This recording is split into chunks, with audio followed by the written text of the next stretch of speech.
우리가 오늘 문민화에 대해서 말씀하셨고 김용삼 기자님이 이제 그 10가지 지적하신 것 중에 여기 국수적 민족주의 시대를 개막했다 이렇게 말씀하셨는데요.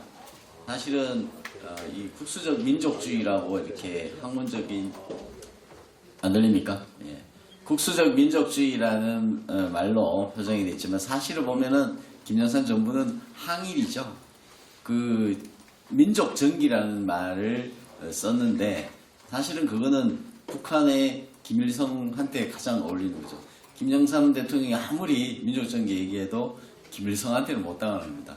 김일성의 주체사상이라는 것은 최고의 항일투사를 김일성으로 떠받드는 사상이거든요. 그렇기 때문에 국수적 민족주의라는 이거를 민족정기 운운하면서 국민들을 전부 항일이 최고인 걸로 떠받듦으로 해서 학생들로 하여금 이런 것들이 결국에는 주체사상을 받아들이는 그런 것들. 저는 이렇게 생각합니다. 여기서 운동권 학생들에 대해서 이거를 추파를 던진 거 아닌가? 나는 이런 생각도 듭니다. 그래서 전체적으로는 비판받아 마땅한데 오늘 여기에 대해서 오늘 이 세미나를 만족하지 않고 계속 좀 해야 되겠다는 생각이 들고요. 일부를 이것으로 다 마치고 화장실 갔다 오실 분 갔다 오시는데 시간상 지금 5시 다 돼가기 때문에 그냥 라운드 테이블로 바로 진행을 하겠습니다. 시간은 지금 30분 정도만 진행하고 5시에 마치는 걸로 그렇게 하겠습니다. 너무 지체되면 날씨도 차갑고 이래서 30분만 진행할 텐데요. 라운드 테이블은 질문을 제가 오늘 최진덕 교수님이 한테 질문을 2가지를 할 거고요. 지금 다른 분들에 대해서는 서로 질문할 게 있으면 좀 생각을 하셔가지고 여기 라운드 테이블이니까 우리 최진덕 교수님이 이 두 분한테 또는 아니면 두 분이 책임을 하나 질문 하나씩만 하면 30분 될 것 같습니다. 그래서 제가 먼저 말문을 열고 하겠습니다.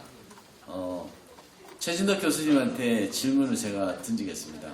최진덕 교수님, 우리가 학생들이 우리가 문민화에 대한 그 여파인지 모르지만은 군사 문화라든가 또 학생들이 군인 정신까지는 모르더라도 군인 군사 문화에 대한 굉장히 거부감이 있습니다. 그런 학생들과 국민들이 지금 그 학생들이 지금 성인이 됐거든요. 그런 것에 대한 거부감을 가지고 있는데 국민들을 어떻게 설득할 방법이 있는지 거기에 대해서 한 말씀 해주시면 감사하겠습니다. 우리나라 국민들은 비교적 애국심은 강한 편인데 애국심은 상당히 강한 편인데 국가의식이라고 할까 이게 상당히 희박합니다. 그러면서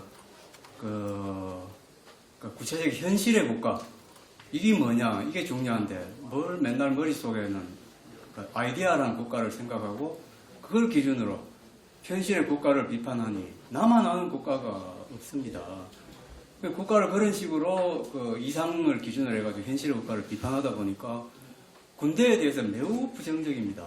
그래서 우리나라 한국인들의 특히 한국 지식인들의 사고방식이 좀 현실을 직시하는 현실이 얼마나 이게 힘든 건가 하는 것을 좀 직시하는 우리가 그 사고방식의 전환이 꼭 필요하다고 생각됩니다. 그거 안 하고는 군사 문화에 대한 그 부정적인 인식이 저는 지워질 수가 저는 없을 거라고 저는 생각을 합니다.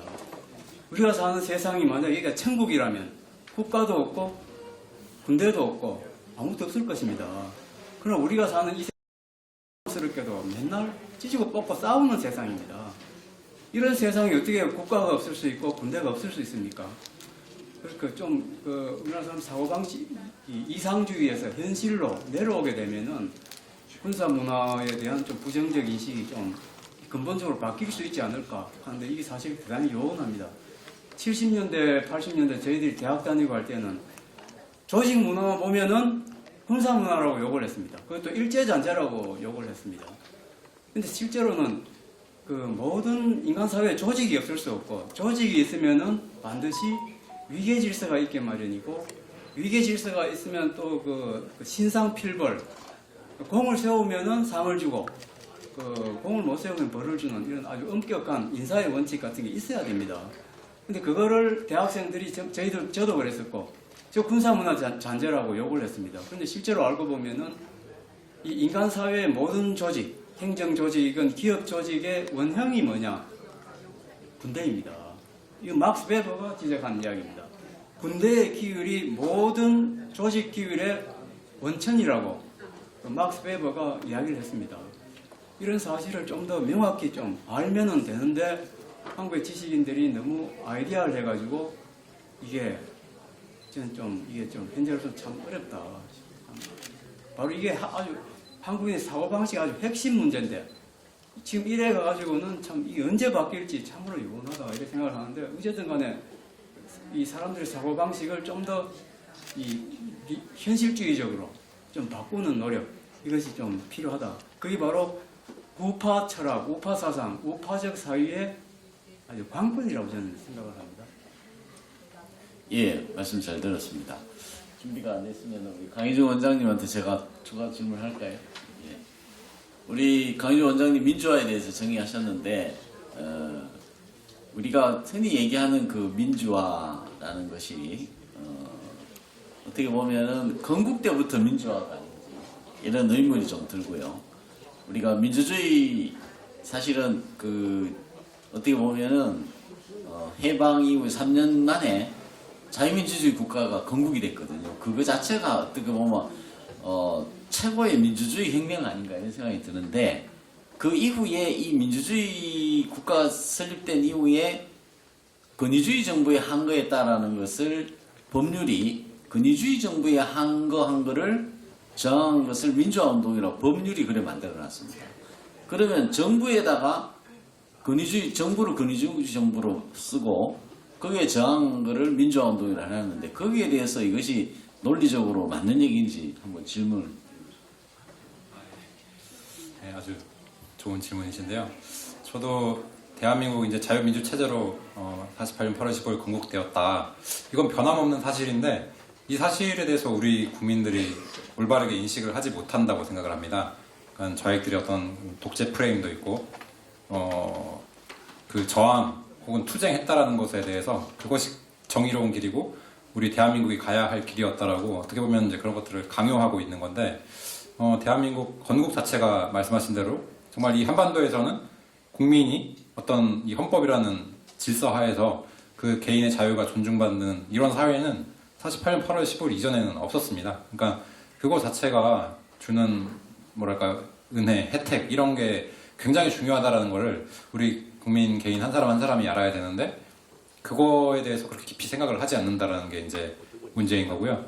지금 이제 법제화 돼가지고 민주화 운동이라는 것 자체가 우리가 흔히 생각하는 아주 좋은 운동, 정말 독재라는 그 나쁜 것에 항거한 운동이 아니라 법률 용어로 제정이 되어가지고 지금 사용이 되는 거거든요. 근데 이거는 정상적인 대한민국 국민이란 별로 관심이 없어요. 하지만 그 법률에 의해 가지고 지금 이 나라가 지배를 받고 있다는 게 굉장히 이제 큰 문제입니다. 이 이제 민주화운동 보상법이라는 게 2000년 1월에 이제 제정이 됐는데 거기서 이야기하는 거는 말씀하신 대로 이제 독재에 항거한 권위주의적 어떤 정부에 항거한 운동인데 이건 다분히 박정희 정권을 염두에 두고 만든 겁니다. 이게 한번 이제 개정을 하게 됐어요. 처음에 만들 때는 69년 8월 7일, 그러니까 삼성 개헌안을 발의한 날, 그날 이후로 해가지고 이런 권위주의 정부의 뭐 항거한 운동을 민주화 운동이라고 한다라고 정의를 했는데 그게 이제 2007년도에 그 시기가요. 더 이제 과거로 거슬러 올라갑니다. 그게 이제 64년 3월 24일이고 이게 한일 회담 반대 시위가 이제 격화되는 날이거든요. 그날로 거슬러 올라가서 그날 이후로 박정희 독재 정권에 항거한 사람들도 민주화 운동이라고 쳐주자라고 해서 이제 63 뭐 동지회 이런 조직들이 대거 이제 민주화 운동 보상법에 이제 적용을 받게 되지 않나. 그리고 이제 그런 식으로 개정을 하는 데 있어서도 국회의원들이 다 뭐 여야 가릴 것 없이 동의를 했다라는 거죠. 그러니까 그런 식으로 자기 나라가 어떤 식으로 만들어졌는지에 대해서 인식을 제대로 하지 못하니까요. 그런 운동권 세력들이 말하는 그 민주화 운동이라는 것이 지금 법제화가 돼서 거기에 대해서 지금 문구를 달 수 없을 정도로 이게 많이 무너져 버렸다라는 게 굉장히 큰 문제라고 생각이 됩니다. 네, 감사합니다. 제가 그러면은 공평하게 우리 저 발제자분 이렇게 한 문제씩 문제 드리겠습니다. 우리 김영선 기자님한테 질문을 드립니다. 이 문민화 발제를 듣고 보니까 이게 문민화라는 게 그럼 사실은 조선화라고 이렇게 한마디로 정의할 수 있는지 문제 하나고 또 말씀하신 대로 우리가 30년 동안 이 문민화에 대해서 지성계에서 이렇게 한번 제대로 비판해 본 적이 있었는지 여부 하나하고 또 우리가 역사 공부를 하는 데 있어가지고 국가 정치의 성인을 안다 그러면 지나온 이 과거 역사에 대해서 우리가 무심코 우리가 문민화에 대해서 너무나 떠받들고 있었던 거 아닌지 거기에 대한 해결 방안이나 앞으로 이 부분에 대해서 우리 어떤 국민들한테 이 문민화에 대해서 실상을 제대로 알릴 방안이 있는지 좀 한 3가지 두루뭉실하게 이렇게 질문해 보고 싶습니다. 예. 그 문민화가 조선화다. 저는 그게 그 말이라고 봅니다. 왜냐면은 이 지구상에 조선시대만큼 문민이라는 것에 우선 방점을 찍는 그런 그 왕조나 국가는 존재하지 않았기 때문입니다. 중국의 일부 시대 이런 그 현상이 일부 있었다고 그러는데 그런 현상을 제외하고 이 지구상에서 어떤 시대를 막론하고 이 붙잡이들이 칼잡이들을 이렇게 혹독하게 찍어 누르는 아주 극단적인 문민화의 사례는 조선이 거의 유일무이하다. 그래서 그 한국 그 정치를 아주 그 학문적으로 심도 깊게 연구한 아주 대표적인 저작 중에 하나가 그레고리 핸더슨이라는 분이 쓴 소용돌이의 한국 정치라는 것인데 그 소용돌이의 한국 정치에 이런 대목이 나옵니다. 1961년 5.16이 일어나고 나서 군인들이 권력을 차지했을 때, 이 정치 세력은 거의 다 지주 양반들의 후예입니다. 이 사람들은 군인들이 권력을 차지했다는 것을 꿈에도 생각하지 못하는 일이었다라고까지 얘기를 할 정도로 그 조선의 그 어떤 문민화는 지극히 이 세계 역사에서 예외 중에 예외이기 때문에 문민화가 조선화다. 저는 그게 그거다. 이렇게 말씀드릴 수가 있고요. 지금까지 이 문민화가 이런 문제가 있었다는 것을 우리 지식사회나 학계에서 단 한 번이라도 제대로 된 비판이 나온 적이 있느냐? 제가 생각할 때는 없습니다. 왜냐하면 지식인이라는 것들이 전부 붙잡이 먹물들이기 때문입니다. 지금 현재 대한민국을 사로잡고 있는 인간들은 전부 주둥아리 아니면 붓을 들고 있는 사람들이죠. 저 국회에 있는 사람들은 주둥아리로 권력을 잡고 제가 여기 오다 보니까 그 프레스센터 앞에 진실을 쓰지 않으면 어쩌고 하는 이게 있는데 지금 우리 언론들이 언제 진실을 썼습니까? 선동을 했죠. 언론들도 마찬가지고 이렇게 한국이 권력을 붙잡이 먹물들이 자꾸 있기 때문에 문민이라는 이 정치 체계가 이런 문제가 있다는 사실을 어느 누구도 공개석상에서 얘기된 적도 없고 비판받은 적도 없고 그러다 보니까 아주 소위 말하는 민주 만능, 문민 만능의 시대가 돼버렸죠. 자, 그렇다면 이제 어떻게 할 거냐? 저는 방법이 없다고 봐요. 지금 그 최진덕 교수님이 재직하던 그 학교가 한국학중앙연구원입니다. 저 학교가 박정희 대통령 시절에 정신문화연구원이었습니다.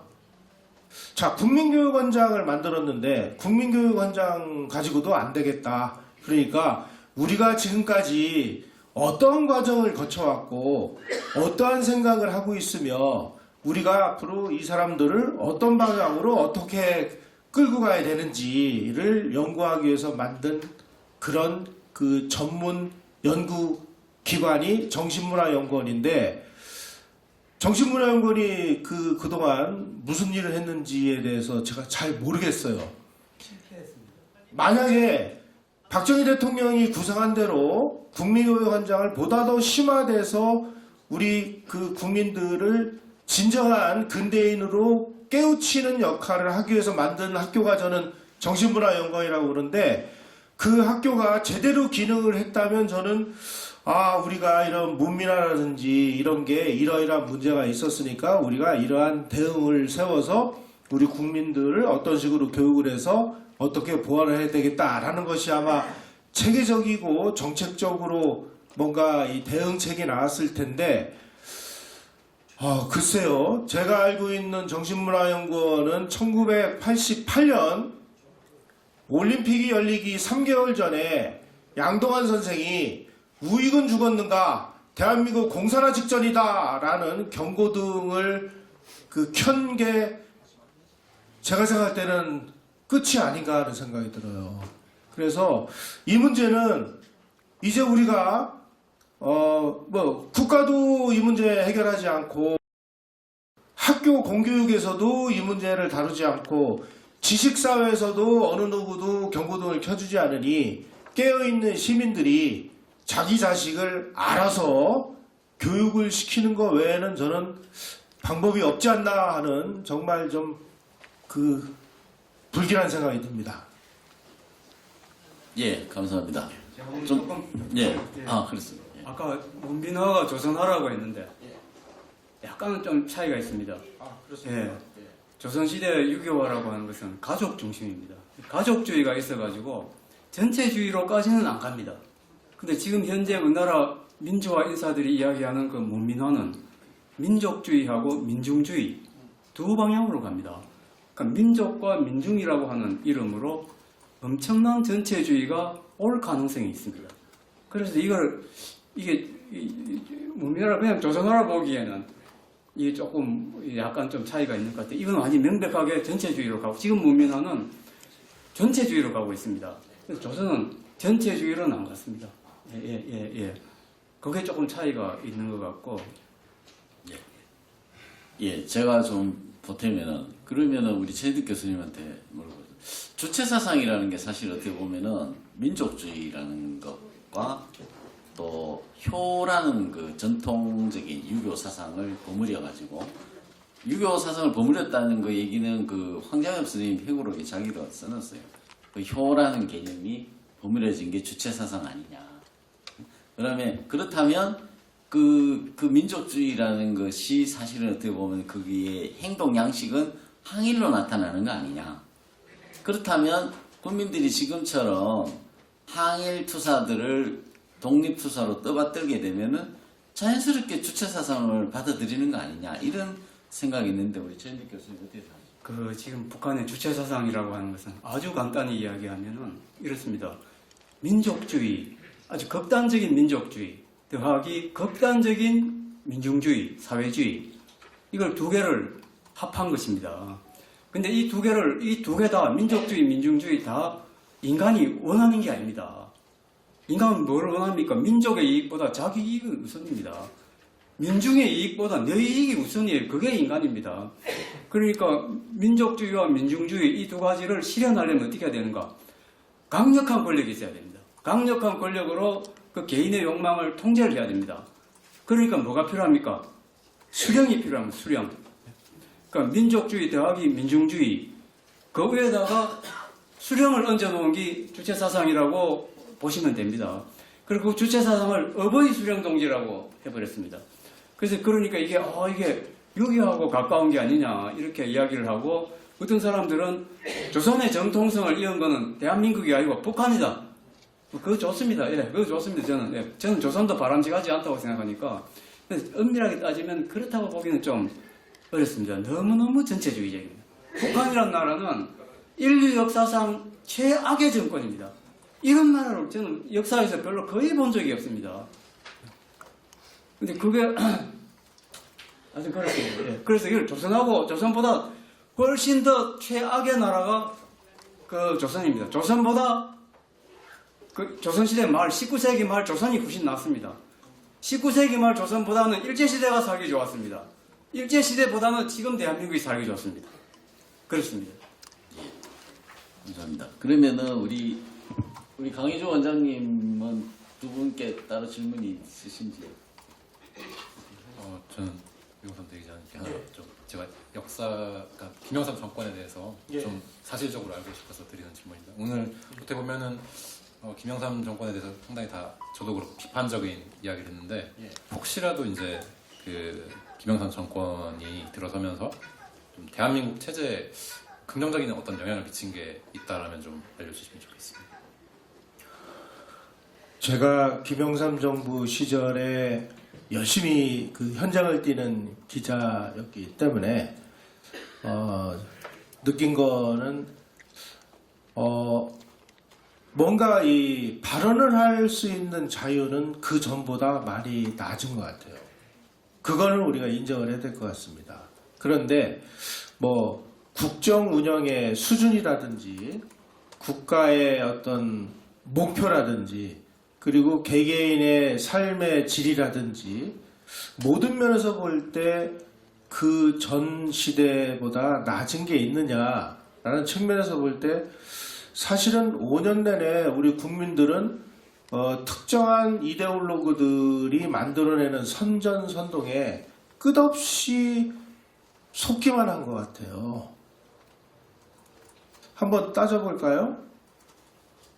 그 1993년 그러니까 김영삼 정부가 출범하는 그 이 세계적인 배경은 그때 이제 그 구소련이 무너지고 그 동구권들이 전부 공산주의 사회주의 체제가 붕괴가 되면서 전 세계적으로 이 소위 말하는 글로벌 체제 이런 것이 등장을 했습니다. 그리고 동유럽이 이제 이 세계 그 체제로 편입이 되면서 이 세계 체제에 편입됐다는 얘기는 값싼 노동력을 무기로 한 많은 나라들이 우리의 경쟁자로 등장을 했다는 뜻입니다. 그래서 이때서부터 이제 치열한 이 그 먹고 사는 경쟁이 벌어지는 시기였고 세계화 글로벌화 시대가 이제 다가오면서 우리는 이런 그 체제에서 우리가 어떠한 경쟁력을 가질 수 있는지를 모색을 하는 시기였는데 그 시기에 김영삼 정부가 어떤 일을 했는지 아마 기억나실 거예요. 아까 뭐 중앙청 철강 문제는 말씀을 드렸습니다만은 그 저 남산에 있는 외국인 아파트 폭파 철거하는 거를 전 국민에게 생중계한 거 기억나시죠? 예. 일제 시대 때 뭐 한국에 뭐 인물 나지 않도록 일제가 풍수 침략으로 막았다고 하는 새말뚝 그거 뽑은 거 아시죠? 그거 뽑느라고요. 군부대 지뢰 탐지기까지 다 동원하고 해병대 병력, 육군 병력 다 동원해가지고 온 산하를 다 뒤졌습니다. 제가 그 당시에 18개의 쇠말뚝을 뽑았다고 그래서 18개를 뽑은 그 지역을 다 가서 취재를 했는데 그거 일본이 박은 거 하나도 없었습니다. 전부 한국인들이 박은 거예요. 이런 미친 짓을 한 거예요. 그 엄중한 시기에. 그리고 무슨 독립운동을 예우한다고 하면서 뭐 상해 임정, 뭐 유해 봉환 뭐 이런 걸 하면서 은근슬쩍 뭘 거기다 껴넣냐면은 공산주의 사회주의 계열의 사람들이 독립운동한 것도 독립운동가로 예우해야 된다. 그래가지고 공산주의 사회주의의 그 활동을 했던 이 사람들도 독립유공자로 전부 그 선정을 해가지고 이 사람들에게 국민 세금으로 전부 그 후손들에게 지금 정착금 후원금 이런 거 주고 있는 거 여러분들 알고 계십니까? 지금 5.18 광주 사태 유공자만 문제가 아니에요. 지금 이런 식으로 해서 너무나 많은 가짜 독립운동가들이 폭발적으로 양산을 만들어 놨습니다. 이거 어떻게 할 겁니까, 이거? 저는 그래서 김영삼 정부 시절에 그 전에 비해서 표현의 자유라든지 무슨 말할 수 있는 자유라든지 이런 건 늘어났습니다만 거기에 대한 대가를 우리가 너무나 혹독하게 치른 시대였다. 저는 그렇게 알고 있습니다. 잠깐만요. 저는 김영삼 시대에 저도 잘 알고 있는데 표현의 자유, 언론의 자유 그렇게 자유롭지 않았습니다. 저 같은 우파는 발언할 수가 없었습니다. 기자들에게는 상당히 이 표현의 자유 이런 게 허용이 됐습니다. 기자들 중에 또 좌파가 많으니까 그렇겠지만 저는 제가 한국정신문화연구원에 재직하는 동안 일체 정치적 발언을 못했습니다. 하고 싶어도 못했습니다. 왜냐하면 하게 되면 바로 국회에서부터 압력이 들어옵니다. 예상도 않는다. 이런 식으로 압력이 들어오기 때문에 제 개인의 신상도 걱정이 됐지만 제가 속해 있는 기관도 문제이고 해서 함부로 발언을 못합니다. 대한민국 민주화 이후에 자유롭지 않았습니다. 자유롭지 않았습니다.